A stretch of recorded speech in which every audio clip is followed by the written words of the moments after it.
Hello friends, स्वागत है आपका स्मार्ट एजुकेशन चैनल में। आज का हमारा टॉपिक है पर्यावरण। इस वीडियो में हम जानेंगे कि पर्यावरण क्या होता है, पर्यावरण परितंत्र क्या है, पर्यावरण की समस्याएं कौन कौन सी हैं और ग्रीन हाउस प्रभाव पर्यावरण को किस प्रकार से प्रभावित करता है। साथ ही मैंने इस वीडियो के लास्ट में आपको पर्यावरण से संबंधित इंपॉर्टेंट क्वेश्चन आंसर भी दे दिए, इसलिए आप वीडियो को एंड तक जरूर देखिएगा। और यदि आपने मेरा चैनल अभी तक सब्सक्राइब नहीं किया तो प्लीज़ सब्सक्राइब बटन पर जाकर सब्सक्राइब कर लें और बेल आइकन को दबाना बिल्कुल भी ना भूलें। चलिए फ्रेंड्स, शुरू करते हैं हमारा टॉपिक। आज का हमारा टॉपिक है पर्यावरण। तो पर्यावरण क्या है, मैं आपको परिभाषा पढ़कर बता देता हूँ। पर्यावरण शब्द परि प्लस आवरण के संयोग से बना है, अर्थात पर्यावरण दो शब्दों से मिलकर बना है, परि प्लस आवरण। परि का आशय है चारों ओर तथा आवरण का आशय है परिवेश, अर्थात फ्रेंड्स हमारे चारों ओर का जो परिवेश होता है या जो वातावरण है उसे हम पर्यावरण कहते हैं।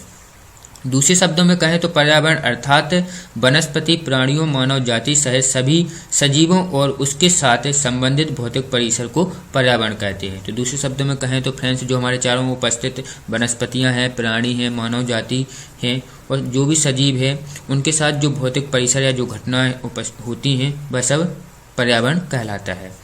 वास्तव में पर्यावरण जो होता है उसमें जो कुछ भी आता है वह है, जैसे कि पर्यावरण में आता है वायु, जल, भूमि, पेड़ पौधे, जीव जंतु, मानव और उसकी विविध गतिविधियों के परिणाम आदि सभी समावेश होते हैं। तो पर्यावरण में जो आता है उसके बारे में बताया है कि पर्यावरण में जो हमारे चारों ओर उपस्थित है वह सब कुछ आता है, जैसे कि वायु आती है, जल आता है, भूमि, पेड़ पौधे, जीव जंतु, मानव और उसकी विविध गतिविधियाँ जो कुछ भी हैं वह सब पर्यावरण में समावेश होती हैं। नेक्स्ट पॉइंट है हमारा पर्यावरण परितंत्र। तो पर्यावरण परितंत्र की मैं पहले आपको थ्योरी पढ़कर बता देता हूँ कि पर्यावरण परितंत्र क्या है, उसके बाद मैं आपको समझा दूंगा। तो पर्यावरण अपनी संपूर्णता में एक इकाई है जिसमें अजैविक व जैविक संगठन आपस में विभिन्न अंतःक्रियाओं द्वारा संबंधित होते हैं।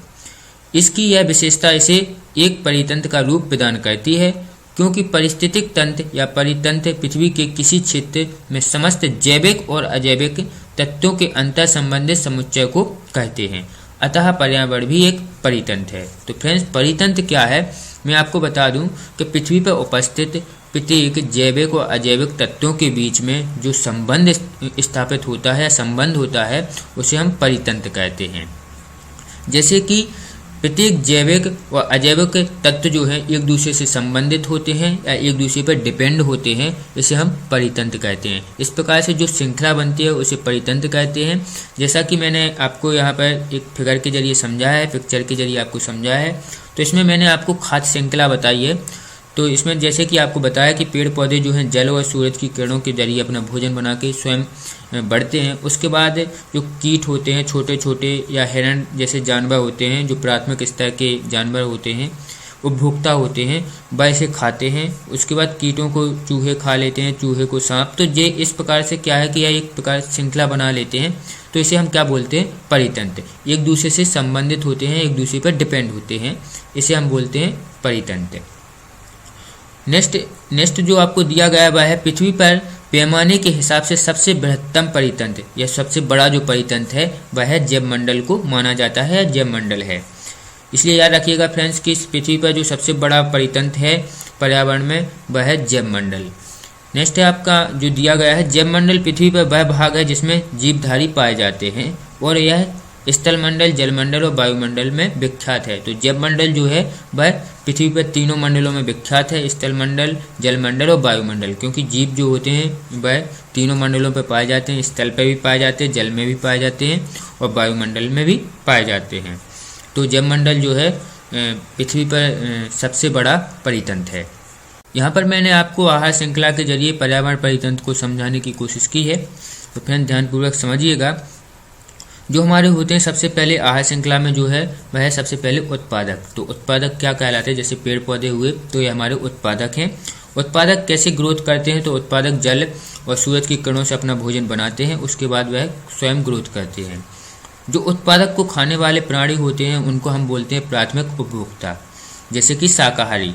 आपको सेकंड नंबर पर दिख रहे होंगे, शाकाहारी जो जानवर हैं या छोटे जीव जंतु होते हैं उन्हें बोलते हैं हम प्राथमिक उपभोक्ता, जो उत्पादकों का भोग करते हैं।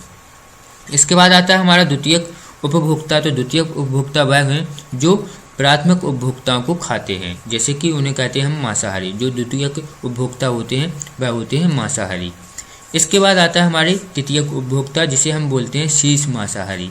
तो जो तृतीयक उपभोक्ता होते हैं वह द्वितीयक उपभोक्ताओं को भी खाते हैं और प्राथमिक उपभोक्ताओं को भी खाते हैं और साथ ही उत्पादक का भी उपभोग करते हैं। तो जो सब कुछ खाए उन्हें बोलते हैं हम तृतीयक उपभोक्ता। जैसे कि मानव भी एक तृतीयक उपभोक्ता है, मनुष्य सब कुछ खा सकता है, भालू इसी में आता है तृतीयक उपभोक्ताओं में। तो यह है हमारी खाद्य श्रृंखला है। इसमें क्या है फ्रेंड्स के प्रत्येक जो जानवर है एक दूसरे पर डिपेंड होता है। तो इस प्रकार से परितंत्र भी काम करता है एक श्रृंखला के रूप में। तो इसी को हम पर्यावरण परितंत्र कहते हैं। नेक्स्ट पॉइंट है हमारा पर्यावरण समस्या। तो पर्यावरण समस्या किसे कहते हैं मैं आपको सिंपल भाषा में बता देता हूँ। तो पर्यावरण समस्या वे समस्याएं हैं जो प्राकृतिक संतुलन में बाधा उत्पन्न करती हैं, उन्हें हम पर्यावरण समस्या कहते हैं। जैसे इसके अंतर्गत आती हैं प्रदूषण, जलवायु परिवर्तन, जैव विविधता में क्षरण और प्राकृतिक आपदाएं। तो यह जो समस्याएं हैं यह पर्यावरण समस्या कहलाती हैं। यह प्राकृतिक संतुलन में बाधा उत्पन्न करती हैं। इनका जो प्रभाव पड़ता है, सबसे अधिक प्रभाव पड़ता है इन समस्याओं का पर्यावरण अवनयन पर। तो पर्यावरण अवनयन क्या है मैं आपको बता देता हूँ। तो पर्यावरण में होने वाले परिवर्तन को पर्यावरण अवनयन कहते हैं। जैसे कि आपने देखा होगा कि गर्मियों में अधिक गर्मी पड़ना, बरसात के समय पर वर्षा न होना या अधिक वर्षा होना, तो जलवायु में जो परिवर्तन होता है इसे हम पर्यावरण अवनयन कहते हैं। जैसे कि पृथ्वी का गर्म होना, अधिक गर्म होना, तो यह सब जो समस्याएं हैं यह पर्यावरण अवनयन से जुड़ी हुई समस्याएं हैं। इसके बाद जो इसके मुख्य कारण है पर्यावरण समस्याओं के, वह है मानव जनसंख्या में वृद्धि। तो मानव जनसंख्या में वृद्धि एक मुख्य कारण है पर्यावरण समस्या का। और सेकंड है आपका मानव द्वारा संसाधनों के उपभोग में वृद्धि। तो मानव जो है प्राकृतिक संसाधनों का अधिक उपभोग करने लगा है, जिस कारण से पर्यावरण समस्या में वृद्धि हुई है। इसके बाद जो आपका है जो मेन समस्या है पर्यावरण में, वह है प्रदूषण। तो प्रदूषण क्या होता है मैंने उसके बारे में बताया है। तो पर्यावरण में दूषक पदार्थों के प्रवेश के कारण प्राकृतिक संतुलन में पैदा होने वाले दोष को प्रदूषण कहते हैं। तो प्रदूषण क्या है फ्रेंड्स, यदि पर्यावरण में प्रदूषण वह है कि यदि दूषक पदार्थ पर्यावरण में प्रवेश कर जाएं जिस कारण से प्राकृतिक संतुलन में दोष पैदा हो जाए या बाधा उत्पन्न हो उसे हम प्रदूषण कहते हैं। प्रदूषण पर्यावरण को व जीव जंतुओं को नुकसान पहुंचाता है। जैसे कि प्रदूषण होते हैं हमारे हवा प्रदूषण या वायु प्रदूषण भी कहते हैं, जल प्रदूषण, मृदा प्रदूषण, ध्वनि प्रदूषण आदि जो हैं यह हमारे प्रदूषण के प्रकार हैं।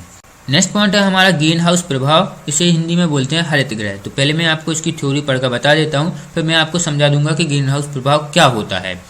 तो इसकी जो थ्योरी लिखी है, ग्रीन हाउस प्रभाव या हरित गृह एक प्राकृतिक प्रक्रिया है जिसके द्वारा किसी ग्रह या उपग्रह के वातावरण में मौजूद कुछ गैसें वातावरण के तापमान को अपेक्षाकृत अधिक बनाने में मदद करती हैं।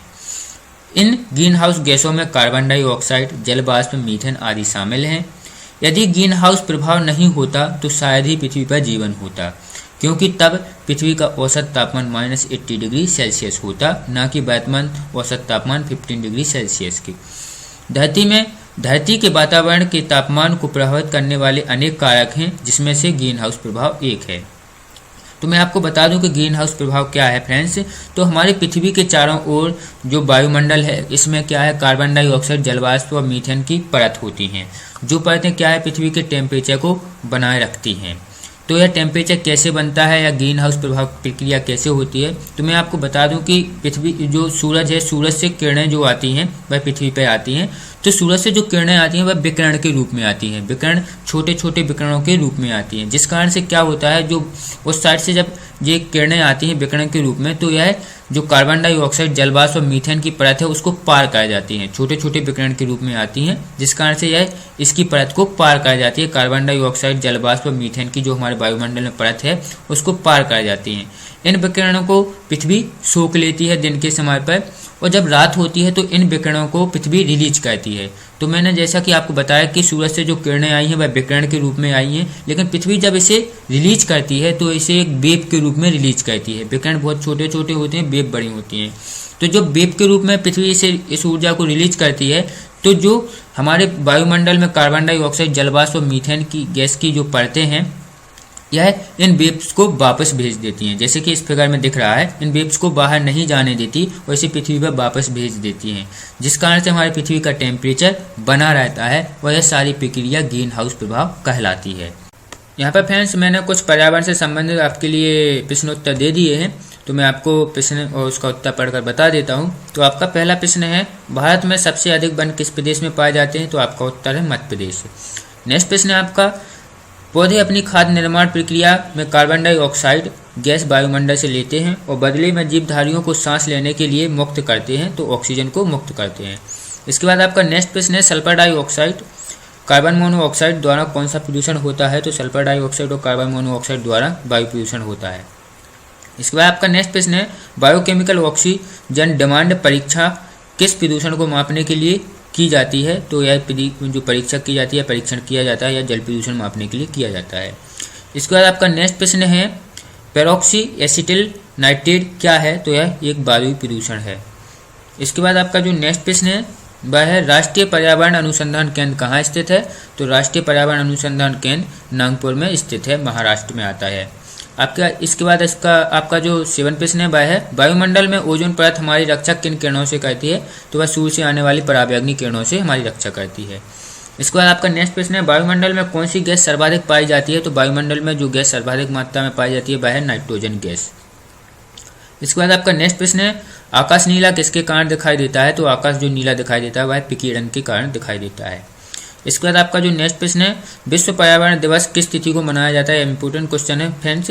आपका आंसर है 5 जून को, तो 5 जून को आपका विश्व पर्यावरण दिवस मनाया जाता है। इसके बाद आपका नेक्स्ट प्रश्न है ग्रीन हाउस प्रभाव के कारण पृथ्वी का तापमान बढ़ता है घटता है, तो मैं जैसा कि मैंने ग्रीन हाउस प्रभाव में आपको बताया था कि पृथ्वी का तापमान में वृद्धि होती है, तो ग्रीन हाउस प्रभाव के कारण पृथ्वी का तापमान बढ़ता है।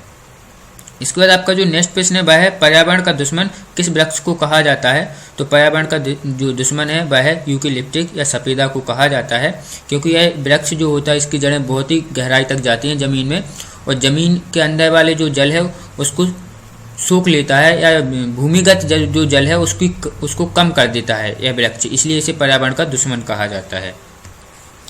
इसके बाद जो है आपका नेक्स्ट प्रश्न है 13 वह है राष्ट्रीय वन नीति के अनुसार कितने प्रतिशत भूभाग पर वन होना चाहिए, तो जो राष्ट्रीय वन नीति के अनुसार है वह 33% भूभाग पर वन होना चाहिए।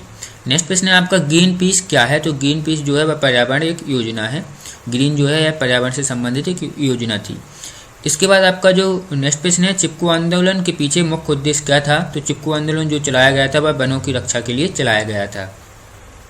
इसके बाद आपका नेक्स्ट प्रश्न है भारत सरकार द्वारा केंद्र में पर्यावरण विभाग की स्थापना किस वर्ष की गई थी, तो यह स्थापना जब की गई थी वह है 1980 ईस्वी में। नेक्स्ट प्रश्न है आपका संयुक्त राष्ट्र पर्यावरण कार्यक्रम का मुख्यालय कहाँ पर है, तो यह मुख्यालय है नैरोबी में जो केन्या में आता है। इसके बाद आपका नेक्स्ट प्रश्न है फोटोकॉपी मशीन में कौन सी गैस उत्पादित होती है या कौन सी गैस उत्पन्न होती है, तो वह गैस जो उत्पन्न होती है वह होती है ओजोन गैस। इसके बाद आपका नेक्स्ट प्रश्न है विश्व वन्य जीव कोष द्वारा प्रतीक के रूप में किस पशु को लिया गया है, किस पशु को अपनाया गया है, तो वह पशु है पांडा, पांडा को अपनाया गया है। इसके बाद आपका जो नेक्स्ट प्रश्न है वह भारत का कौन सा राज्य टाइगर राज्य के रूप में जाना जाता है, तो मध्य प्रदेश को टाइगर राज्य के रूप में जाना जाता है। नेक्स्ट प्रश्न है आपका वन महोत्सव किसने प्रारंभ किया था, जो वन महोत्सव है वह किसने प्रारंभ किया था, तो के.एम. मुंशी ने वन महोत्सव प्रारंभ किया था। इसके बाद आपका जो नेक्स्ट प्रश्न है वह है विश्व वन्यजीव संरक्षण कोष कहाँ पर स्थित है, तो वह है स्विट्जरलैंड में स्थित है।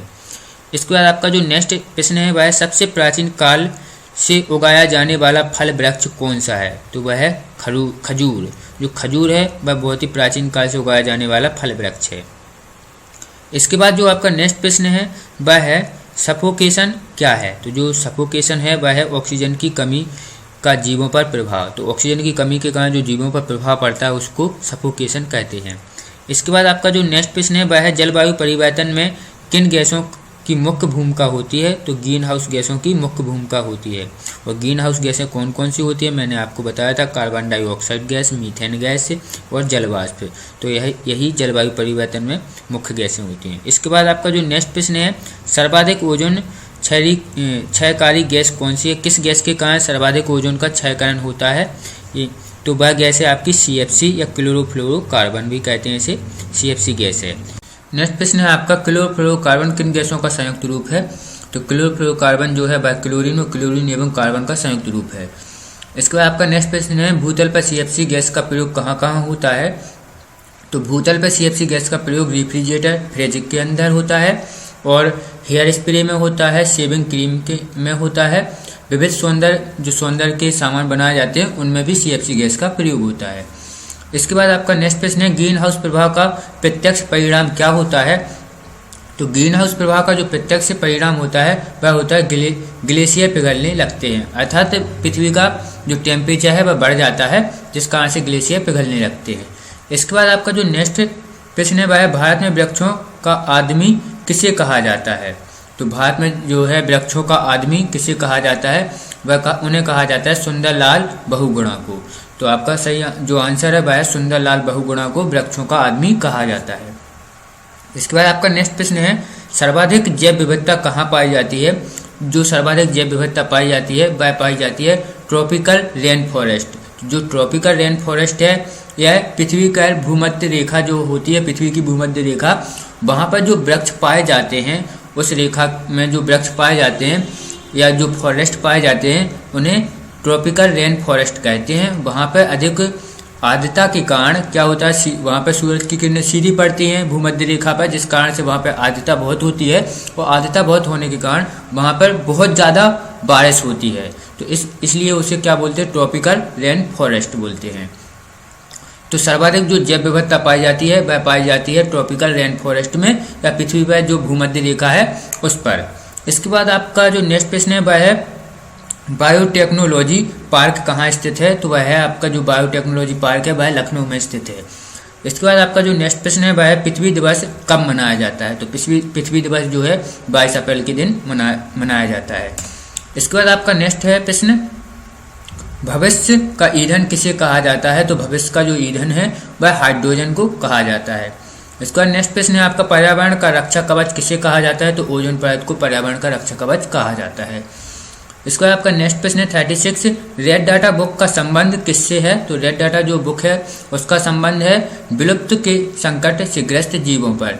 जो जीव विलुप्ति की कगार पर खड़े हुए हैं तो उस बुक में, रेड डाटा बुक में उनका नाम लिखा गया है। जो समाप्त होने वाले हैं जीव, जो बहुत ही कम बचे हैं, समाप्ति की कगार पर हैं, तो उस बुक का संबंध है रेड डाटा बुक है वह।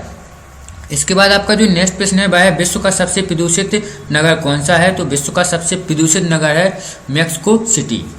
इसके बाद आपका जो नेक्स्ट प्रश्न है वह है environment education for kids USA में कहाँ स्थित है। तो जो यह जहाँ पर स्थित है उसका नाम है विस्कोसिन। तो यूएसए में विस्कोसिन में स्थित है। इसके बाद आपका नेक्स्ट प्रश्न है सीएनसी का फुल फॉर्म क्या है। तो कंप्रेस्ड नेचुरल गैस जो है उसको सीएनसी को बोलते हैं। इसके बाद आपका नेक्स्ट प्रश्न है ध्वनि प्रदूषण कितने डेसिमल से माना जाता है। तो 65 डेसिमल से अधिक को ध्वनि प्रदूषण माना जाता है। इसके बाद आपका नेक्स्ट प्रश्न है फ्रेंड्स 41 जल प्रदूषण को मापने के लिए कौन सा परीक्षण किया जाता है। तो जल प्रदूषण को मापने के लिए जो परीक्षण किया जाता है वह है आपका बायोकेमिकल ऑक्सीजन डिमांड। इसके बाद आपका नेक्स्ट प्रश्न है ताजमहल के पीले पड़ने तथा उसके क्षरण होने के मुख्य कारण क्या है। तो अम्लीय वर्षा जो है ताजमहल के पीले पड़ने और उसके क्षरण का मुख्य कारण है। इसके बाद आपका नेक्स्ट प्रश्न है मानव द्वारा निर्मित उपग्रह कहाँ स्थापित होते हैं। तो मानव द्वारा जो निर्मित उपग्रह है वह बाह्य वायुमंडल में स्थित होते हैं।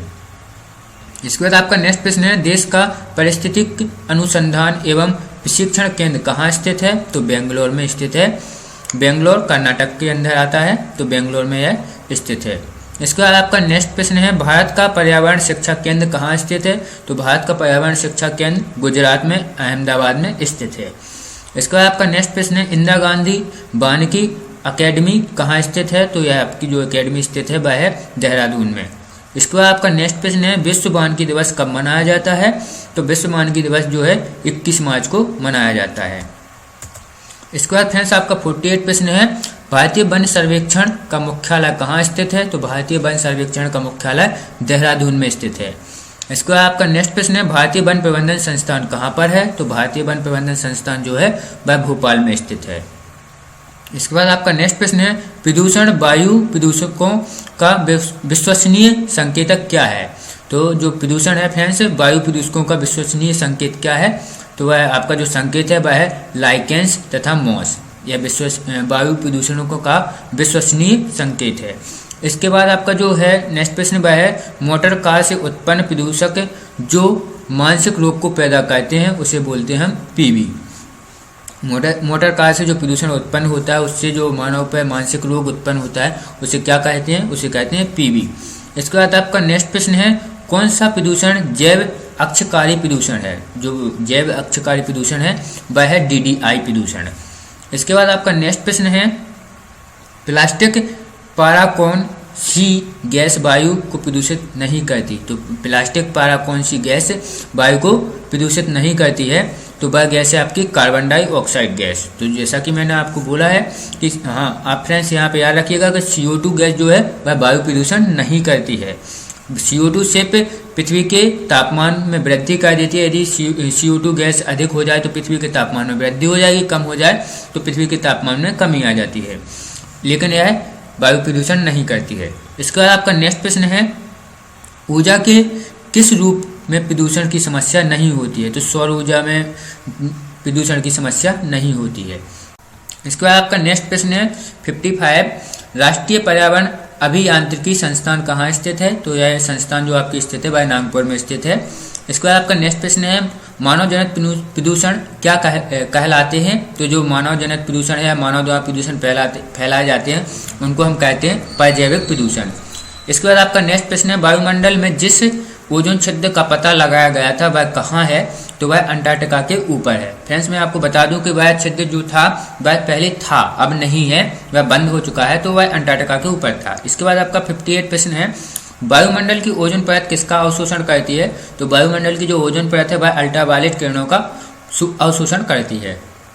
इसके बाद आपका नेक्स्ट प्रश्न है ध्वनि प्रदूषण माना जाता है। तो ध्वनि प्रदूषण 65 डेसिमल के ऊपर वाला ध्वनि प्रदूषण माना जाता है। इसके बाद आपका जो नेक्स्ट प्रश्न है वह 60 नदियों में तापीय प्रदूषण को कैसे रोका जा सकता है। तो नदियों में जो तापीय प्रदूषण है उसको रोकने के लिए आप ताप विद्युत ग्रह का उपयोग कर सकते हैं। इसके बाद आपका नेक्स्ट प्रश्न है 61 जल प्रदूषण नियंत्रक एवं निवारण अधिनियम कब पारित हुआ। तो जो जल प्रदूषण नियंत्रक एवं निवारण अधिनियम है यह 1987 ईस्वी में पारित हुआ था। इसके बाद आपका नेक्स्ट प्रश्न है जल को प्रदूषित करने वाले धातु युग्म कौन सा है। तो पारा और सीसा जो ऐसा धातु युग्म है जो जल को प्रदूषित करता है। इसके बाद आपका नेक्स्ट प्रश्न है भोपाल में गैस दुर्घटना कब घटित हुई थी। तो भोपाल में गैस दुर्घटना जो हुई थी वह 2 दिसंबर सन 1984 ईस्वी को हुई थी। इसके बाद आपका नेक्स्ट प्रश्न है हरित गृह प्रभाव का नाम किसने दिया था। हरित गृह या ग्रीन हाउस प्रभाव जिसको हम बोलते हैं उसका नाम किसने दिया था, उनका नाम था हैंसन ने दिया था। तो हैंसन ने हरित गृह प्रभाव का नाम दिया था। इसके बाद आपका नेक्स्ट प्रश्न है 65 विश्व तापमान में वृद्धि का क्या दुष्परिणाम है। तो विश्व तापमान में वृद्धि होने से क्या दुष्परिणाम होता है, वर्षा में कमी होती है। इसके बाद आपका जो नेक्स्ट प्रश्न है वह है कौन सी गैस हरित गृह प्रभाव को सर्वाधिक योगदान करती है। तो CO2 गैस जो है सबसे अधिक हरित गृह प्रभाव को योगदान करती है। इसके बाद आपका नेक्स्ट प्रश्न है भोपाल गैस कांड में कौन सी गैस का रिसाव हुआ था। तो भोपाल गैस कांड में जिस गैस का रिसाव हुआ था वह थी आपकी मिथाइल आइसोसाइनाइड। या 2 दिसंबर सन 1984 को इसका रिसाव हुआ था। यह बहुत ही जहरीली गैस है। इसके बाद आपका नेक्स्ट प्रश्न है धूल प्रदूषण को कौन सा वृक्ष रोकने में सहायक है। तो जो धूल प्रदूषण को जो वृक्ष रोकता है वह है नीम का वृक्ष।